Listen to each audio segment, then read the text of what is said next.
Yang ada di belakang saya ini yaitu Menteri Keuangan Purbaya, tanggung pajak gaji kurang dari 10 juta dan juga pembelian rumah. Ini maksudnya saudara, pemerintah ini tengah menggenjot perekonomian dengan menerbitkan peraturan Menteri Keuangan atau PMK yang mengatur pemberlakuan insentif pajak pertambahan nilai yang ditanggung oleh pemerintah atau PPN-DTP untuk sektor perumahan, dan juga ada insentif pajak penghasilan yang ditanggung oleh pemerintah atau PPH-DTP dari berbagai sektor. Aturan insentif ini diberikan dalam rangka menjaga keberlangsungan daya beli masyarakat dan menjalankan stabilisasi ekonomi dan sosial pada tahun 2026 dan menjadi bagian dari paket stimulus ekonomi pemerintah.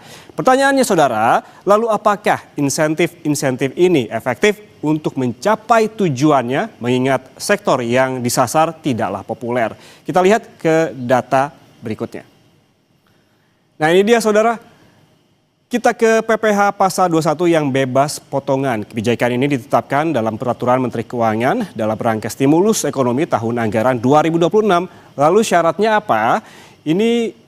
Insentif ini diberikan kepada pekerja dengan status pegawai tetap tertentu dan atau pegawai tidak tetap tertentu. Dalam PMK ini ditetapkan pegawai tetap berhak menerima insentif jika yang bersangkutan telah memiliki nomor pokok wajib pajak atau NPWP atau juga memiliki nomor induk kependudukan NIK yang telah terintegrasi dengan sistem Direktorat Jenderal Pajak serta menerima penghasilan bruto tetap dan teratur tidak lebih dari 10 juta rupiah per bulan atau gajinya kurang dari 10 juta begitu saudara. Sementara syarat bagi pegawai tidak tetap atau tenaga kerja lepas yakni menerima upah dengan jumlah rata-rata tidak lebih dari 500.000 per hari atau maksimal 10 juta rupiah per bulannya. Ini saudara berlaku mulai dari 1 Januari hingga 31 Desember tahun ini, tahun 2026. Lalu sektor mana saja? Ada 5 sektor paling tidak saudara yang bebas potongan PPh Pasal 21. Ada sektor industri alas kaki, ada juga sektor tekstil dan juga pakaian jadi, kemudian ada furnitur, dan keempat ada juga sektor industri kulit dan barang dari kulit. Dan terakhir ini merupakan perluasan ataupun perubahan dibandingkan dengan yang sebelumnya yaitu di sektor pariwisata. Lalu bagaimana dengan pajak pertambahan nilai yang ditanggung oleh pemerintah? Di data selanjutnya kita lihat. Nah, ini dia saudara, insentif kali ini berupa program yang beli rumah bebas PPN DTP 100% untuk rumah dengan harga jual 2 hingga 5 miliar rupiah. Dalam skema ini pemerintah akan membebaskan PPN hingga 2 miliar dan berlaku untuk masa pajak 2026 dari Januari hingga Desember tahun ini tentunya. Syarat lain adalah rumah atau unit tersebut harus pertama kali diserahkan oleh pengusaha kena pajak penjual dan belum pernah dipindah tangankan. Itu tadi ada insentif yang dilakukan oleh pemerintah di tahun ini yang tujuannya adalah untuk menggenjot perekonomian. Saudara, susah jeda, Kompas Bisnis akan kembali membahas lebih lengkap insentif fiskal demi mendongkrak daya beli seperti pembebasan pajak rumah hingga insentif pajak penghasilan yang ditanggung oleh pemerintah bagi pekerja dengan gaji lebih dari 10 juta rupiah per bulannya. Tetaplah bersama kami di Kompas Bisnis.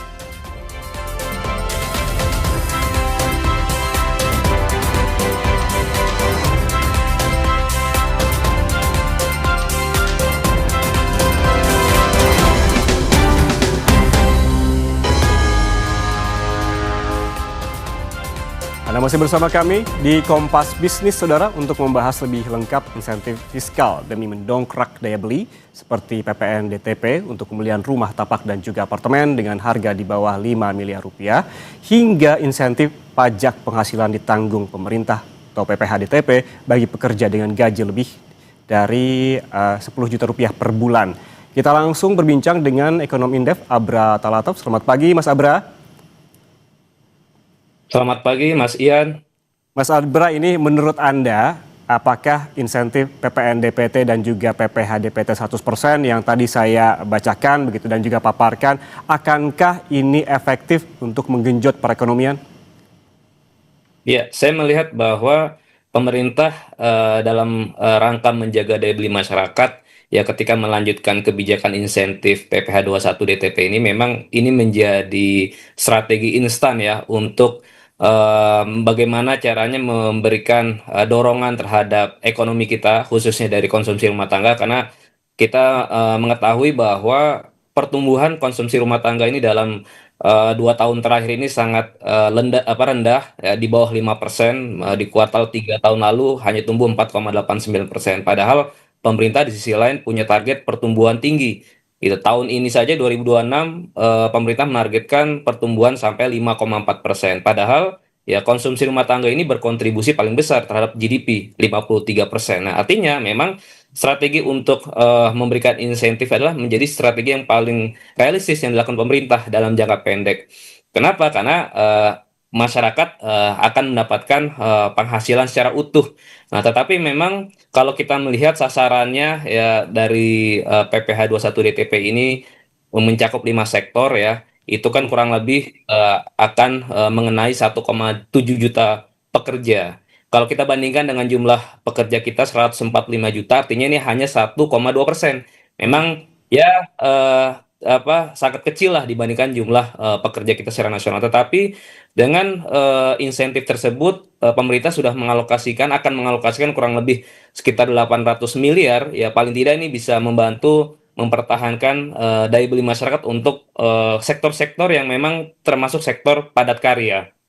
Oke. Dan ini sebetulnya hanya melanjutkan dari insentif yang sudah dilakukan di tahun 2024 lalu, 2025 lalu dengan tambahan di sektor pariwisata. Itu Hmm. Mas Ian. Oke, tadi Mas Abra menyebutkan bahwa ini menyasar 1,7 juta orang atau hanya 1,2% begitu untuk insentif pajak PPh 21. Jika tujuannya untuk menjaga daya beli dan juga stabilitas ekonomi, mengapa sektor-sektor yang dipilih justru kalau kita bisa istilahkan adalah sunset industri gitu, kecuali tadi pariwisata sebagai tambahan?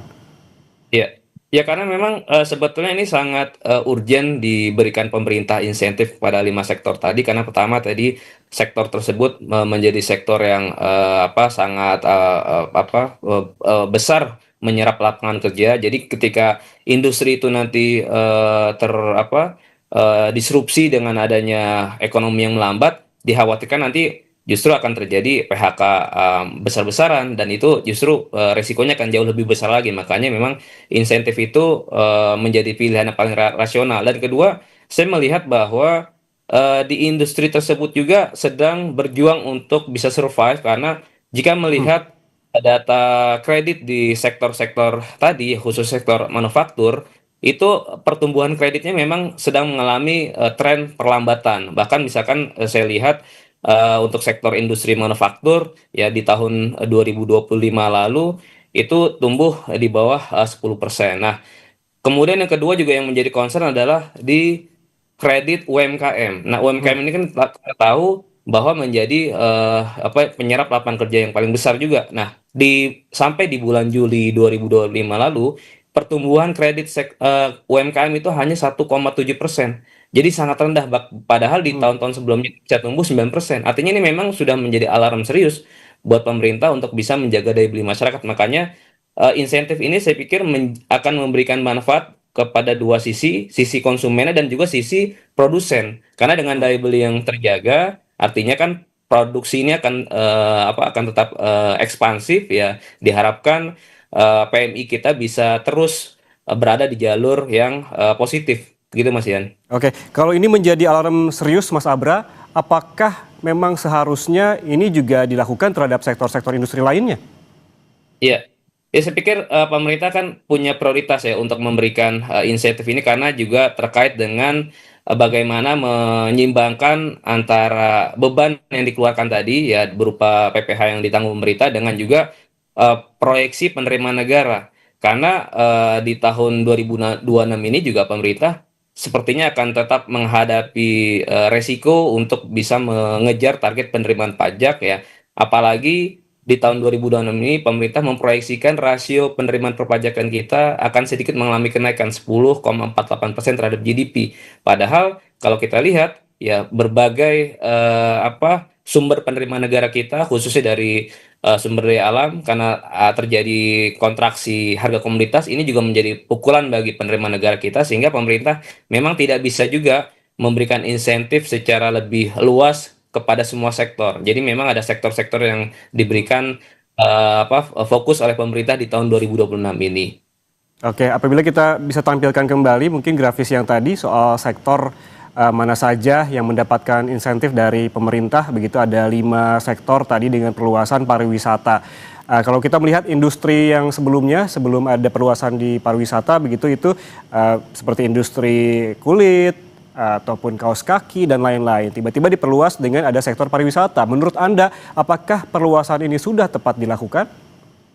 Ya, saya melihat bahwa sektor pariwisata menjadi salah satu game changers juga untuk mendongkrak geliat ekonomi masyarakat di seluruh wilayah.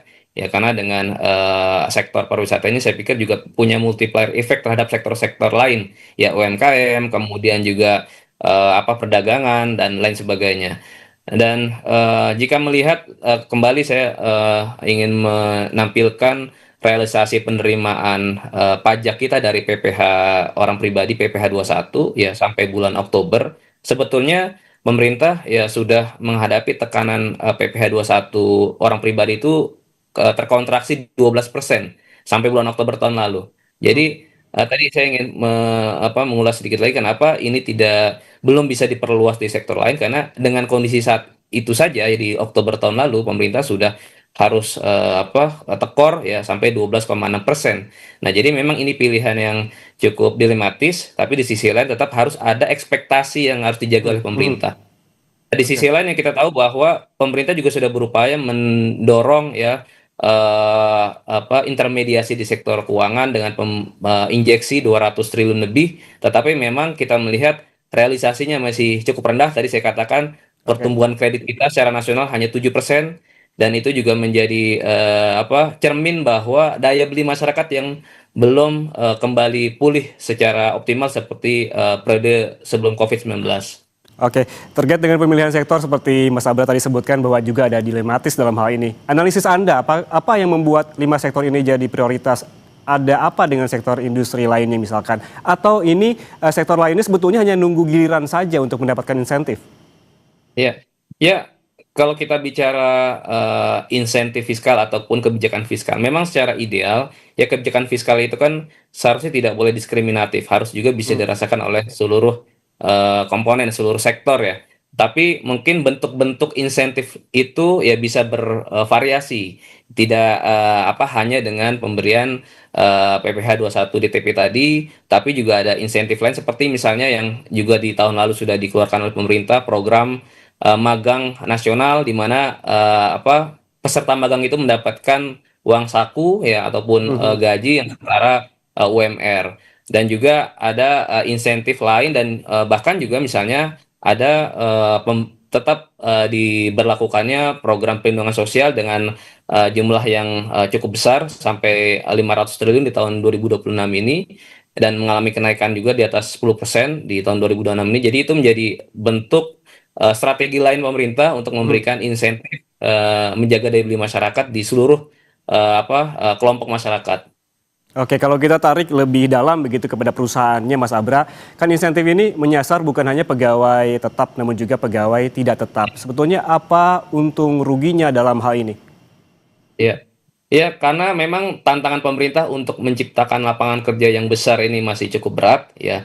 Artinya tadi ada quick wins, strategi jangka pendek yang diberikan agar penghasilan masyarakat tetap terjaga, ya, dengan bukan hanya memberikan insentif terhadap pekerja tetap, tetapi juga pekerja tidak tetap. Bahkan tadi saya katakan ada juga Hmm. program magang agar penghasilan mereka tetap terjaga, sehingga tadi daya beli masyarakat juga bisa didorong.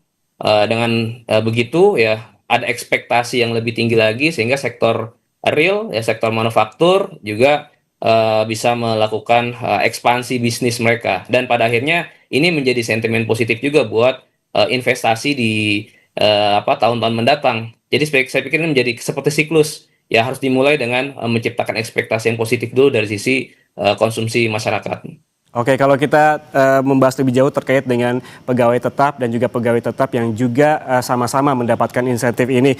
Apakah pola yang sama juga dilakukan oleh pemerintah di tahun-tahun sebelumnya dan apakah ini sudah teruji untuk mendongkrak perekonomian? Ya, jika kita berkaca terhadap realisasi pertumbuhan GDP kita sampai kuartal ketiga tahun lalu, memang masih cukup menantang ya Mas untuk bisa mendorong pertumbuhan konsumsi masyarakat di atas 5%. Ya, dan ini saya pikir banyak faktor yang mempengaruhi kenapa konsumsi masyarakat kita juga masih cukup rendah. Ya, bukan hanya karena penghasilannya yang relatif stagnan atau berkurang, tetapi juga ada faktor lain saya pikir cukup penting adalah di sisi kelas menengah kita yang semakin tertekan. Ya, kita mendengar bahwa jumlah kelas menengah kita yang semakin tergerus, kemudian juga penghasilan mereka yang juga relatif stagnan, sehingga padahal kan kita tahu kelas menengah ini menjadi kelompok masyarakat yang punya andil besar terhadap Hmm. konsumsi rumah tangga. Dan seringkali kelas menengah ini justru adalah kelompok masyarakat yang tidak tersentuh terhadap kebijakan pemerintah. Ya, insentif fiskal. Makanya tadi dengan adanya pemberian insentif PPh 21 DTP Hmm. tadi untuk 5 sektor, saya pikir juga sedikit banyak juga Oke. menyasar ke kelas menengah kita, walaupun masih banyak kelas menengah lain yang belum menikmati insentif fiskal yang diberikan oleh pemerintah. Oke, ngomong-ngomong soal kelas menengah nih Mas Abra, selain juga terkait dengan bebas potongan PPh pasal 21 yang juga menjadi insentif adalah terkait ke PPN DPT sektor perumahan ini Ya, untuk harga 2M sampai 5M. Dengan harga yang sedemikian besar sebetulnya, apakah ini siapa yang disasar? Apakah kelas menengah atau kelas kelas mana begitu? Karena kan ini angkanya bukan yang angka yang kecil. ya, ya, kalau kita melihat dari nilai transaksi untuk kredit KPR tadi ya, perumahan tadi 2 sampai 5 miliar ya, tentu itu yang disasar adalah kelas menengah tadi untuk bisa Hmm. membantu kelas menengah kita mendapatkan akses perumahan. Tetapi di sisi lain juga sebetulnya itu turut membantu di sektor properti, sektor konstruksi juga. Karena kita melihat juga di data perbankan ya, kredit untuk KPR juga terus menyusut Mas. Dari Hmm. misalkan di 2024 itu pertumbuhan kredit KPR masih di level 14%. Tapi di September tahun 2025 lalu itu sudah menyusut menjadi hanya 7,4% pertumbuhan kredit KPR. Nah, makanya saya pikir sangat relevan ya bagi pemerintah untuk memberikan insentif Hmm. pembebasan PPN ya untuk pembelian rumah baru bagi kelas menengah tadi. Karena memang tadi membantu masyarakat dan juga membantu di sektor tersebut juga. Karena Oke. sektor properti, sektor konstruksi juga punya multiplier efek juga Hmm. di sektor-sektor yang lain. Oke, kalau kita mendengar suara-suara masyarakat begitu, apalagi terutama di media sosial, Mas Abra, angka ataupun harga rumah 2 hingga 5M ini apakah sebetulnya tidak terlalu mahal untuk kelas menengah? Ya, ya tentu kalau kita melihat pergerakan harga tanah, kemudian harga barang-barang material untuk pembangunan rumah ini kan terus meningkat. Nah, tentu itu juga menjadi salah satu faktor juga kenapa akhirnya harga rumah semakin sulit dijangkau ya untuk Hmm. Hmm. generasi milenial, apalagi Gen Z ya di tengah penghasilan yang relatif stagnan tadi. Kenaikan UMP pun ya di tahun 2026 ini juga jauh di bawah ekspektasi para pekerja kita. Jadi memang mau tidak mau pemerintah harus memberikan dukungan dari berbagai lini, ya bukan hanya insentif PPN, tetapi juga bagaimana bisa menekan Hmm. agar biaya pembangunan rumah itu juga bisa lebih rendah lagi. Ya misalkan bagaimana menjaga agar spekulasi para spekulan tanah ini juga bisa dilawan oleh pemerintah. Kemudian juga membantu agar barang-barang bahan baku tadi juga bisa bisa lebih terjangkau ya sehingga biaya produksi untuk rumah juga bisa lebih rendah lagi Mas. Oke, berarti efeknya itu sebetulnya bisa kemana-mana begitu ya, efek positifnya. Kalau kita tadi membahas terkait dengan PPh yang memang yang terdampak adalah 1,7 juta pekerja ataupun karyawan dengan porsi 1,2% dari keseluruhannya. Apabila kita berbicara terkait dengan PPN yang perumahan ini begitu, ini seberapa besar dampaknya kalau dari hitung-hitungan angka? Ya, karena perumahan ini Mas punya efek ke belakang juga ya. Jadi dari semen, batu bata dan lain sebagainya. Jadi saya pikir itu bukan hanya bisa menjaga produksi di sektor-sektor ke belakang yang terjaga, tetapi juga investasi. Jadi kalau kita lihat dampak, kita tentu tidak hanya melihat di rumah berapa unit rumah yang terjual.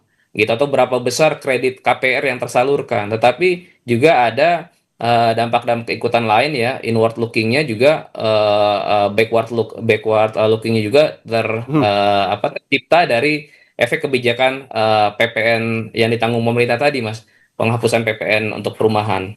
mhm, mhm. Kalau kita melihat lagi begitu ya Mas Abra, alih-alih insentif PPh DPT yang kita sempat bahas sebelumnya dan juga PPN DPT yang juga kita sudah bahas, pertanyaannya kemudian mengapa pemerintah tidak mengambil langkah yang lebih jelas efektif, misalkan diskon listrik? Iya. Nah, ya diskon tarif listrik memang sebetulnya sudah banyak pihak yang menyerukan agar kembali dilanjutkan, karena ini juga cukup banyak membantu kelas menengah juga tadi, karena sangat jelas siapa yang menikmati ya seluruh konsumen listrik dengan daya tertentu, ya tentunya dengan adanya pemberian diskon tarif listrik di tahun 2025 lalu 50% itu bisa menambah Hmm, alokasi belanja mereka untuk kebutuhan yang lain. hmm,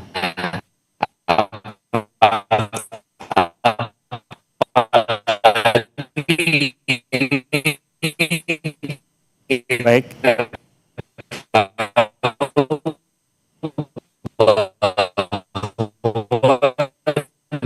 Mas Abra. Kuartal 1 ini ada Oke, Lebaran ya, halo, halo, oke, halo Mas silakan ya, Mas, silakan. ya, halo, Ya silakan lanjutkan ya, Mas Abra. tadi saya ulangi. Hmm, Iya, di kuartal 1 ini kan kita memasuki periode puasa dan lebaran. Ada kecenderungan kenaikan harga-harga barang ya, inflasi. Jadi memang ketika pemerintah ya mempertimbangkan untuk bisa melanjutkan pemberian diskon tarif listrik ya hmm, seperti di Januari Februari tahun lalu, saya pikir itu akan sangat membantu masyarakat hmm, hmm. ya untuk memenuhi kebutuhan yang lain, khususnya memasuki hari raya Lebaran nanti, dan juga memasuki tahun baru pendidikan gitu. Jadi banyak kebutuhan yang diperlukan oleh masyarakat, sehingga insentif diskon tarif listrik tadi saya pikir relevan untuk Hmm. bisa dilanjutkan oleh pemerintah, karena efektifnya untuk menyasar seluruh masyarakat yang memang menjadi pelanggan listrik dengan kriteria tertentu. Oke, berarti sesungguhnya ada opsi-opsi lain begitu oleh ya, ataupun yang bisa dilakukan oleh pemerintah terkait hal ini. Opsi yang selanjutnya begitu, pertanyaan terakhir saya, Mas Abra, apakah menurunkan PPN juga bisa jadi opsi? Ya, ya ini juga yang terakhir yang cukup menarik yang banyak disuarakan ya oleh masyarakat dan juga bahkan kalangan pelaku usaha. Tapi lagi-lagi saya katakan ini menjadi kebijakan yang dilematis ya Mhm, untuk menurunkan PPN ya. Karena di tahun 2024 lalu saja ya untuk penerimaan PPN dan PPNBM itu sampai Oktober terkontraksi 2,1%. mhm, Artinya kalau sampai tarif PPN ini diturunkan, memang akan ada resiko ya target penerimaan pajak kita akan jauh lebih rendah lagi daripada yang diharapkan pemerintah. Apalagi kita tahu bahwa PPN ini menjadi salah satu sumber penerimaan perpajakan yang paling besar yang diharapkan oleh pemerintah. Jadi mhm. saya pikir perlu dikalkulasi dulu ketika nanti PPN ini akan didiskon atau dipangkas. Kira-kira berapa Mhm, besar, berapa triliun potensi mhm. shortfall yang akan dialami oleh pemerintah. Dan juga saya pikir perlu juga diuji bagaimana efektivitas dari kebijakan Pak Purbaya ya untuk menutup kebocoran-kebocoran penerimaan negara kita yang di akhir tahun lalu kan cukup cukup masif ya untuk mengejar penerimaan negara kita tidak bocor di perpajakan, di bea cukai dan sebagainya. Itu kira-kira sudah berapa triliun yang bisa diselamatkan, yang bisa diamankan. Nah, kalau itu sudah Oke, berjalan cukup efektif, artinya mempertimbangkan pengurangan tarif PPN ini menjadi hal yang cukup penting dilakukan di oke. tengah daya beli masyarakat yang masih rendah. Mhm, mhm. Berarti artinya harus ada hitung-hitungan yang matang begitu apabila langkah menurunkan PPN ini dilakukan oleh pemerintah. Tapi juga ada opsi lain tadi untuk kelas menengah yang juga tertekan dan stagnan begitu di beberapa waktu ini dengan membantu kelas menengah dengan opsi juga tadi menurunkan ataupun memberikan diskon tarif listrik. Terima kasih ekonom Indef Abra Talato.